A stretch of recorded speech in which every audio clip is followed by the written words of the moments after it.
मातृदेवो भव, पितृदेवो भव, आचार्यदेवो भव, अतिथिदेवो भव, परस्परदेवो भव।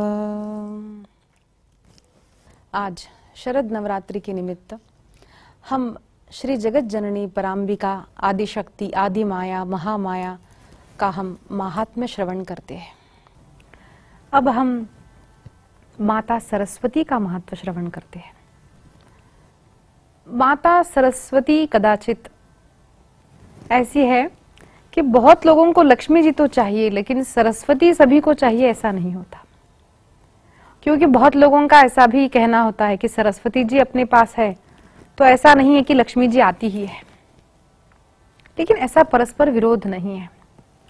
लक्ष्मी जी, सरस्वती, दुर्गा ये सारी शक्तियां एकत्रित भी होती है। हाँ, कभी कभार ऐसा हम देखते हैं कि बड़े पवित्र विद्वान ब्राह्मण भी कभी कभार उतने संपन्न नहीं होते, लेकिन एक बात हम अपने जीवन के अनुभव से बोलते हैं कि अनेक संतों को हमने पास से देखा है। वृंदावन धाम, अनेक धामों में जब हम गए, अनेक संतों का दर्शन किया। महान पंडित, महान ज्ञानी, सरस्वती मानो उनकी जिह्वा पर ही नृत्य करती हो। ऐसा भी जिनका जीवन है, कभी कभार बाहर की दृष्टि से हमें ऐसा लगता है कि थोड़ी विपन्नता है, जितना धन होना चाहिए उतना नहीं है। अरे इतने विद्वान है तो धन अधिक होता। लेकिन लक्ष्मी का एक स्वरूप यह भी है, लक्ष्मी कभी कभार गुप्त भी रहती है, लेकिन जहां पर भगवान की सेवा है वहां पर लक्ष्मी जी रहती है। इसीलिए सरस्वती का जो सेवा करते हैं, जीवन में बड़े पंडित है, उनके जीवन में भले ही लक्ष्मी जी नहीं दिखती हो, लेकिन हमने अपने पास से देखा है कि उनके जीवन में कभी भी कोई भी उन्हें आवश्यकता होती है धन की, तो अपने आप पूर्ण हो जाती है। क्यों ऐसा होता है? क्योंकि जब सरस्वती से प्राप्त विद्या, सरस्वती की कृपा से प्राप्त विद्या, वे संत अपनी वाणी को, जिह्वा को, अपने ज्ञान को जब नारायण की सेवा में अर्जित करते हैं, अर्पित करते हैं, तो उनके जीवन में श्री की कमी नहीं होती। ऐसे अनेक संतों के अनेक उदाहरण हैं। लेकिन हाँ, ये बात है कि उस विद्या का उपयोग भगवान की सेवा में जब होता है, तब ऐसा होता है। कोई भी भक्त भले ही कुछ दिनों तक संपत्ति विहीन हो, लेकिन सदैव ही वो दुखी दरिद्री होते हैं, ऐसा नहीं है। यह अपने अपने जीवन में कई संतों के चरित्रों में सुना है और कई संतों के जीवन में देखा है। लेकिन सरस्वती माता की कृपा से ही भगवान का सुंदर पूजन, भगवान की कथाओं का श्रवण, मनन, कीर्तन, ये सब हो सकता है। देखिए, अगर हमें हमारे जीवन में सरस्वती माता की कृपा नहीं है तो हम अपनी बात कहते हैं, क्या हम इन ग्रंथों को पढ़ पाते? क्या हम इन सुंदर सुंदर भगवान के भक्तों के चरित्रों को समझ पाते? अच्छा, ये सब होने पर भी क्या हम बोल पाते? बोल करके अपने जीवन को पवित्र कर पाते? नहीं। इसीलिए सरस्वती माता की कृपा हमारे जीवन में है, हम ये जानते हैं। तो देखिए, सरस्वती माता की कृपा होना अत्यंत आवश्यक है। लोगों को लगता है सरस्वती यानी केवल क्या विद्या की देवता है, बच्चों को में ही सरस्वती होनी चाहिए, ऐसा नहीं है। वो वाग देवता है। कहां पर कैसे क्या कब बोलना चाहिए, कितना बोलना चाहिए, कितना नहीं बोलना चाहिए, ये सब भी सरस्वती माता की कृपा से ही प्राप्त होता है। ऐसा नहीं है कि केवल विद्याभ्यास के लिए सरस्वती का पूजन। वाग देवता बोलने की शक्ति भी सरस्वती माता से ही प्राप्त होती है। नहीं तो देखिए, अगर कोई इंसान कभी कुछ गलत बोल बैठता है तो उसको तो अच्छे जूते पड़ जाते हैं, ये हो सकता है। इसलिए अपनी जिह्वा का कम और अधिक दोनों भी उपयोग ना हो, ठीक से उपयोग हो, इसका हमें ध्यान रखना चाहिए। और ये सरस्वती माता की उपासना से ही संभव होता है। इस संसार में जो भी बड़े बड़े कार्य होते हैं, जैसे हमारे साइंटिस्ट है, नासा में जो काम होता है, जो एस्ट्रोनॉमर्स है, ये सब जो करते हैं वो विद्या सरस्वती की कृपा से ही कर पाते हैं। ध्यान रखिए, जिसके जीवन में सरस्वती नहीं है वो ये बड़े काम नहीं कर सकते। सरस्वती यानी बुद्धि की शक्ति, सोचने की शक्ति, समझने की शक्ति, बोलने की शक्ति, ये सरस्वती माता है। ये सरस्वती माता की कृपा होने से होता क्या है? ऐसा नहीं है कि केवल हमें अच्छे मार्क मिलते हैं, केवल हम स्कूल की कॉलेज की पढ़ाई में अच्छे अंकों से पास हो जाते हैं।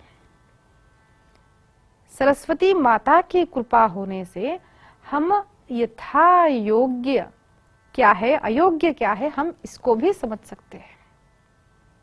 लेकिन जैसे हमने आरंभ में कहा कि केवल भगवती का पूजन होता है, उससे हमारा एक स्वार्थ बन जाता है कि पढ़ाई करनी आ जाती है, इतना काफी नहीं है। जिस वाणी का उपयोग हमें करना है, उस वाणी के लिए कुछ व्रत और नियम भी होते हैं। तो जैसे हमने आरंभ में कहा, उस प्रकार से केवल हम भगवती सरस्वती का हम पूजन करते हैं, उन्हें कुछ अर्पण करते हैं, इससे केवल भगवती की संपूर्ण कृपा हमें प्राप्त नहीं होती। हमें जिस जिह्वा का उपयोग करते हैं, जिस बुद्धि का हम उपयोग करते हैं, उसके लिए भी कुछ ना कुछ नियम होते हैं।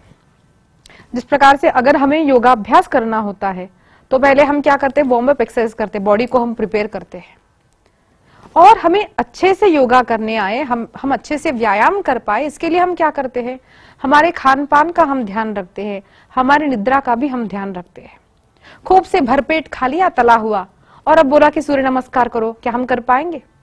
और इस प्रकार से हम कुछ भी खाते रहते हैं तो क्या हम योगाभ्यास करके भी कुछ हासिल कर पाएंगे?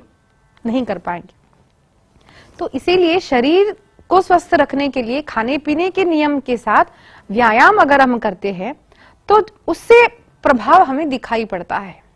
उसी प्रकार से भगवती सरस्वती का हम पूजन करते हैं, ये अच्छी बात है, लेकिन उसके लिए हमें क्या करना चाहिए? अपने जिह्वा पर अंकुश रखना आना चाहिए। अपने जिह्वा को कुछ ऐसे व्रत देने चाहिए कि हम बुरा नहीं बोलेंगे, किसी की निंदा नहीं करेंगे, कुछ बुरा पढ़ेंगे नहीं, कुछ बुरा बोलेंगे नहीं, कुछ बुरा सोचेंगे नहीं। हम बुद्धि को हम जहां लगाते हैं वो हमारी बुद्धि में प्रवेश कर जाता है। हम अच्छा सुनेंगे तो हम अच्छा करेंगे, हम अच्छा सोचेंगे तो अच्छा करेंगे, हम बुरा सोचेंगे तो अच्छा कभी नहीं कर सकते। सत्य बोलेंगे तब हमारे जिह्वा में प्रखर शक्ति आती है। तो अपने जीवन में भी इस प्रकार के अनेक नियम होने चाहिए, खान पान के, रहने के, पूजा उपासना के। उसके पश्चात ही परिपूर्ण देवी का प्रभाव हमारे जीवन में हमें दिखाई देता है। वो माता सरस्वती भगवती कैसी है? व्यास जी महाराज कहते हैं, नामोच्चारण मात्रेन वांछितार्थ फलप्रदा देवैराराधिता पूर्वं ब्रह्म विष्णु महेश्वरैः। भगवती का केवल नामोच्चारण करने से, हे माता महालक्ष्मी, हे सरस्वती माता, कुछ नहीं आता, हे मैया, हे जगदम्ब, हे माता, अगर इतना भी हम प्रेम से नामोच्चारण करते हैं तो वांछितार्थ फलप्रदा, जो हम चाहते हैं वो हमारी हर इच्छा माँ पूर्ण करती है।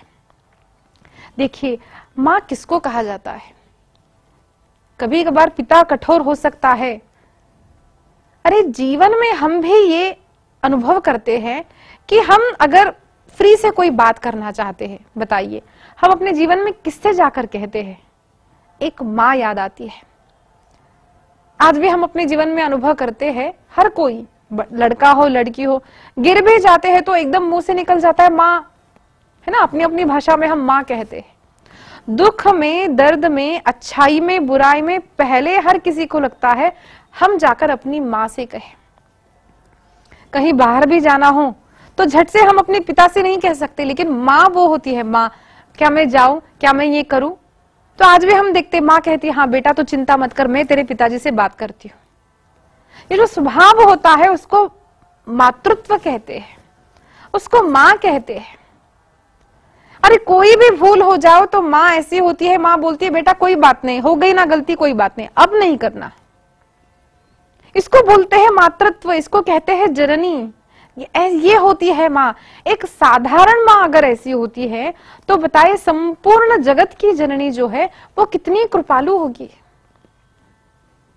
इसलिए अनेक लोग जो पूछते हैं कि नवरात्रि का विधान कठिन होता है कैसे, देखिए कुछ विधान कठिन नहीं है, अगर आप ठीक से जानेंगे पढ़ेंगे तो समझ में आएगा। केवल प्रेम से अगर हम पूजा करते हैं, जो हमारे पास है वो प्रेम से हम अर्पित करते हैं। खूब धन की आवश्यकता नहीं है, नहीं है विपन्नता है घर में, कोई बात नहीं, केवल प्रेम से वंदन, केवल प्रेम से नामोच्चारण, केवल प्रेम से स्तुति, केवल प्रेम से दर्शन भी अगर हम करते हैं तो माता सर्व वांछा पूर्ण करती है। ये व्यास जी वर्णन करते हैं, कितनी कृपामयी माता है। देखिए एक सुंदर आख्यान हम उतत्य का श्रवण करते हैं। देवी भागवत के तृतीय स्कंद में 10वें अध्याय में ये वर्णन आता है।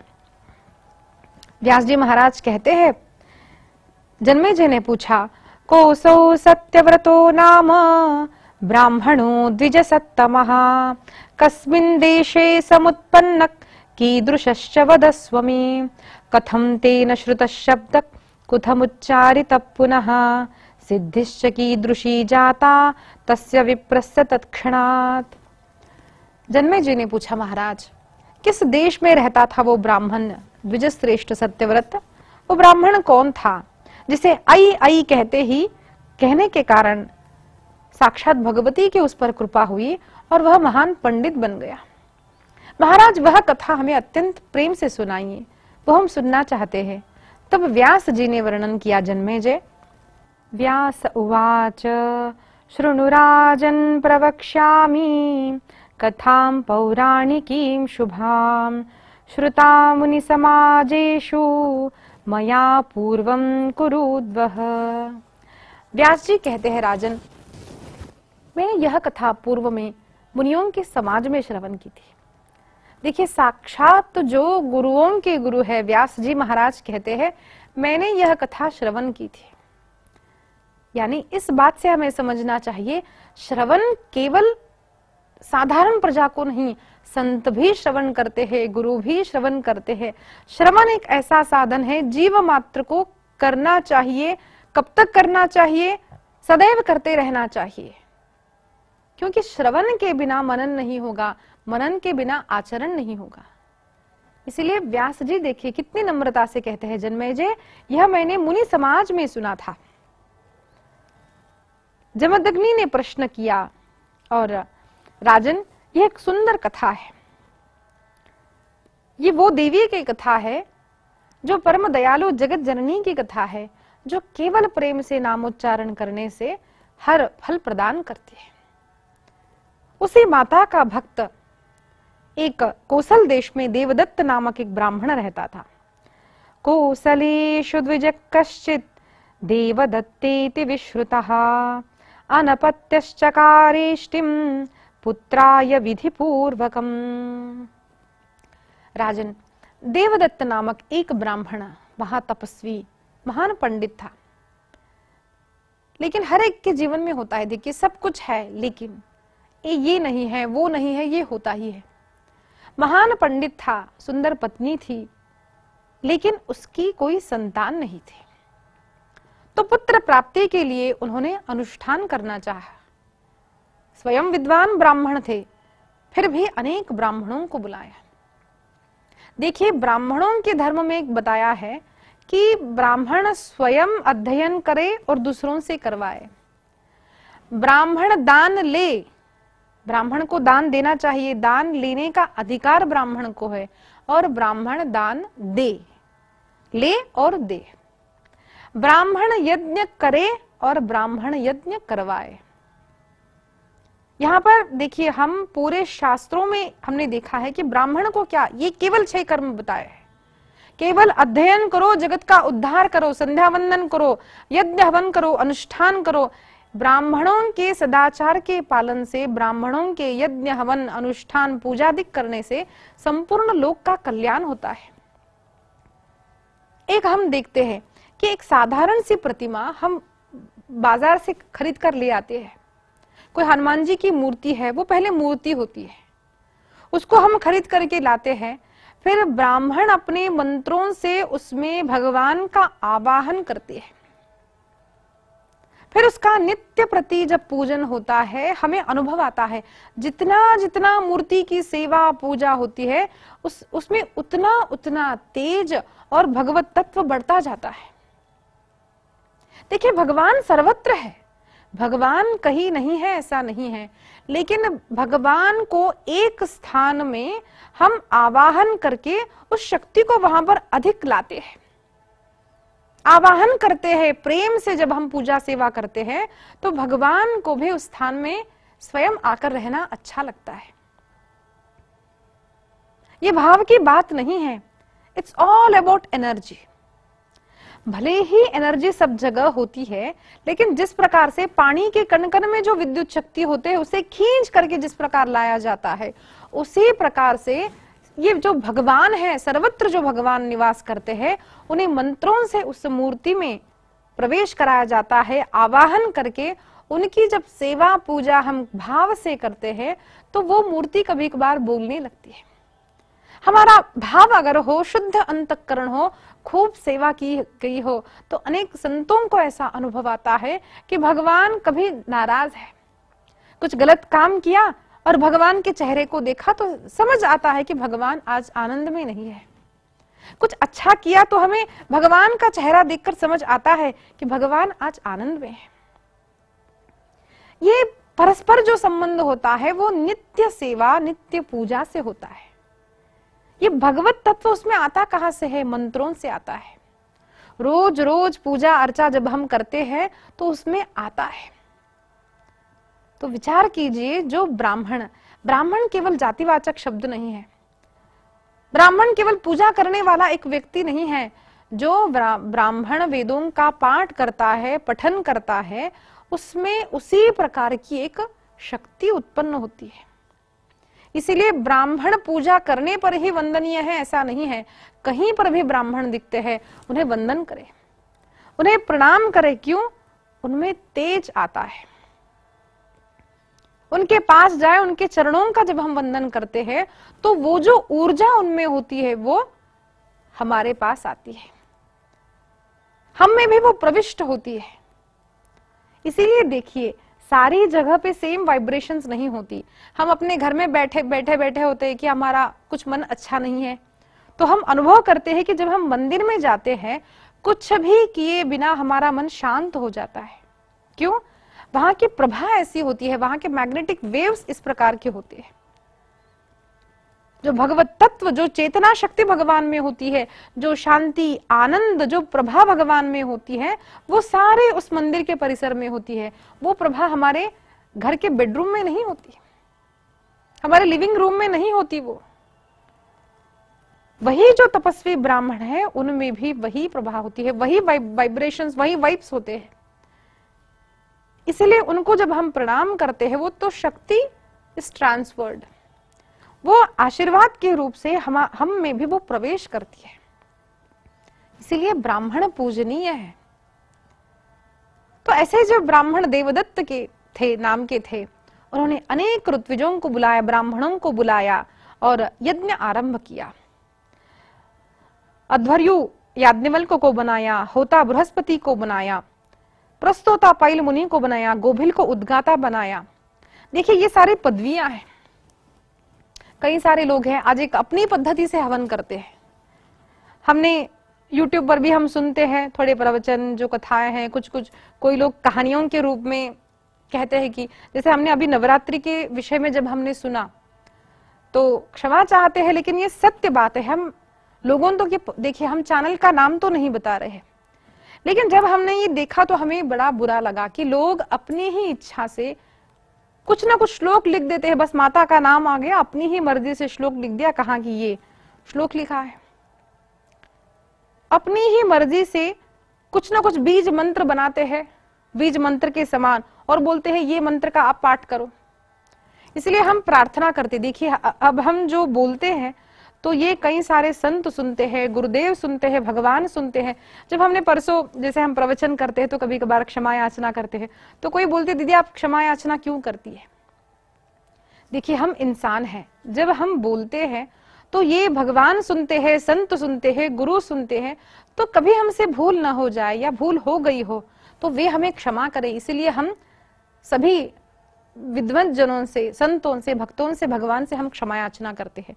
दूसरी बात है, हम अपने सामने एक ग्रंथ रख करके, ग्रंथ के आधार से, वेदोक्त जो ग्रंथ है, पुराण है, उसके आधार से हम बोलना पसंद करते हैं। क्यों ऐसा होता है? देखिए सप्तशती में आरंभ में आता है, अगर 100 श्लोकों का अगर कोई स्तोत्र हो तो आप कंठस्थ करके बोल सकते हो, लेकिन 100 से अधिक हो, ग्रंथ को सामने रखो और बोलो। क्यों? हम इंसान हैं, हमसे, मनुष्य से गलती हो सकती है, इसीलिए गलत न हो, इसीलिए हमें ग्रंथ का आधार लेकर बोलना चाहिए। दूसरी बात है, केवल अच्छी अच्छी बातें जो सुनने में लगती है वो बोलना नहीं है। अच्छा क्या होता है? वेद और पुराणों के अंतर्गत आई हुई बातें ही हम जब बोलते हैं तो उसे ऑथेंटिक बोलते हैं, उसको ऑथेंटिक बोला जाता है। यहाँ की कहानी ली, वहां की कहानी ली, कुछ हमने अच्छा सा बोल दिया, ये ठीक नहीं है, वो पूर्ण ज्ञान नहीं है। जो ज्ञान होता है, जो शुद्ध ज्ञान होता है, वो हमारे वेदों में वर्णित ऋषियों द्वारा जो ज्ञान है, उन्हीं के आधार से हमें बोलना चाहिए। इसलिए जब हम विधि विधान या कुछ भी बोलते हैं तो हम ग्रंथों के आधार से बोलते हैं। तो ये आधार के बिना अपने मन से ही स्तोत्र बनाना, भजन बनाना, क्योंकि कई सारे अनजान लोग ऐसे होते हैं जो उसको देख करके उसको फॉलो करने लगते हैं। तो हम एक निवेदन करना चाहते हैं कि यहाँ पर हम जो बीज मंत्र बोल रहे हैं वो कृपा करके अपनी मर्जी से ना करें। बीज मंत्र अपने गुरुदेव से ही ले, गुरु आज्ञा से ही ले। देखिए किसी को क्रोध आ सकता है कि अरे इसमें पुस्तक में तो लिखा है, हम क्यों नहीं बोल सकते? मुझे बताइए, देयर आर फ्यू मेडिसिन, कुछ ऐसी औषधियां होती है जिस पर लिखा जाता है take as per physician's advice, doctor कहे उतना ही ले, डॉक्टर के मर्जी के बिना बेचा न जाए, ये उस पर लिखा होता है कि नहीं? बताइए। तो हम जब एक साधारण बात को मानते हैं, ये हम अपने शास्त्रों को बात मानते क्यों नहीं है? जिस गुरु ने अनुष्ठान किया है, उस गुरु के आदेश से, उनकी कृपा से जब हम मंत्र लेते हैं तब वो ठीक से काम आता है। देखिए हम एक उदाहरण देते हैं, बहुत सारे स्तोत्र, बहुत सारे मंत्र, बहुत सारी विधियां हमारे पुराणों में वर्णित है, हमारे शास्त्रों में वर्णित है। अब कोई कहेगा कि दीदी हम बीमार हैं, हमारा ब्याह नहीं हो रहा, हमारे बच्चे नहीं हो रहे, हमारे घर में दरिद्रता है, या हम जब ऐसे प्रॉब्लम्स लेकर आते हैं तो बताइए कि हम कौन सा उपाय आपको बोले? जो हमारे अनुभव में है वही हम आपको बोलते हैं। अगर साधारण मनुष्य कोई भी पुस्तक लेकर के हाँ हमने इसमें पढ़ा है, इतना ही करते हैं, तो उसके जो रूल्स होते हैं, जो पालन करना है नहीं करना है, वो साधारण लोगों को पता नहीं होता है।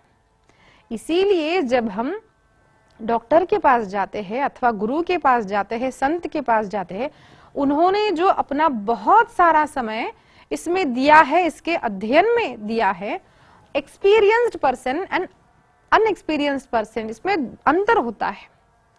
उसको समझ में आता है कि हाँ इस व्यक्ति का ये रोग है, इसको ये दवाई दे दो।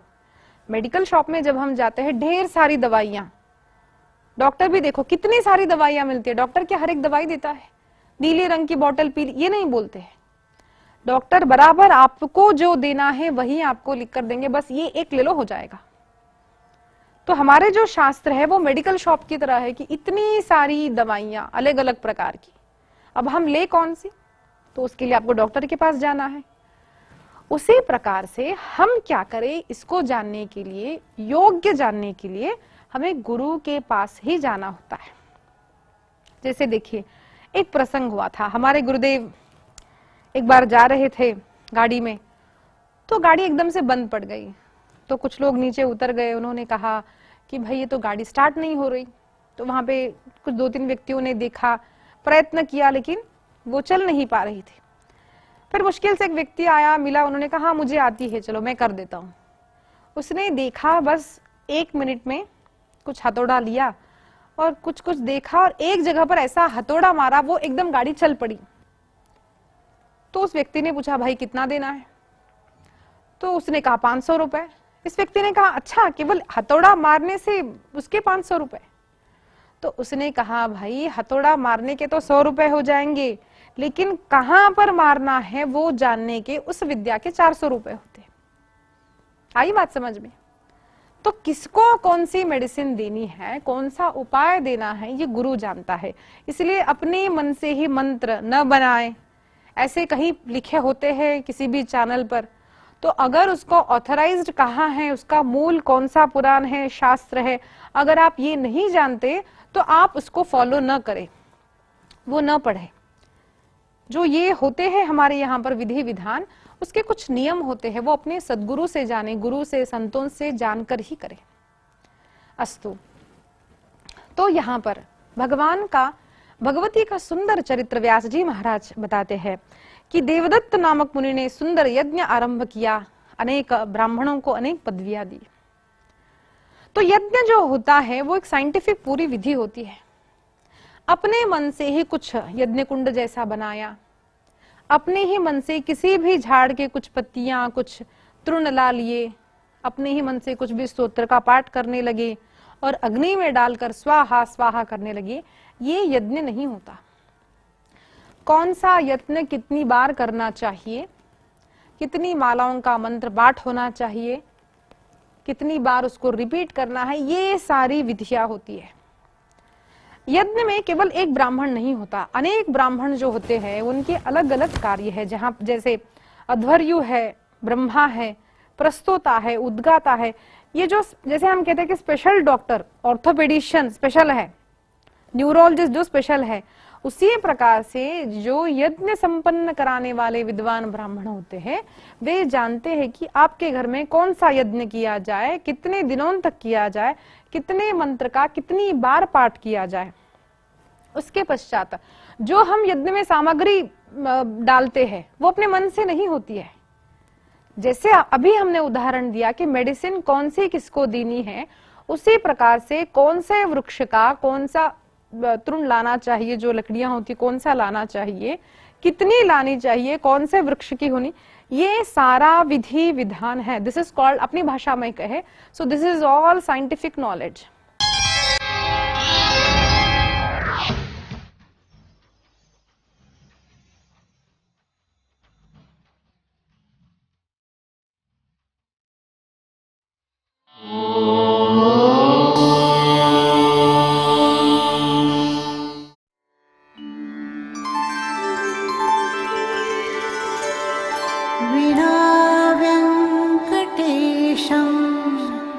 ननाथो ननाथः सदा वेङ्कटेशं स्मरामि स्मरामि। हरे वेङ्कटेश प्रसीद प्रसीद, प्रियं वेङ्कटेश प्रयच्छ प्रयच्छ।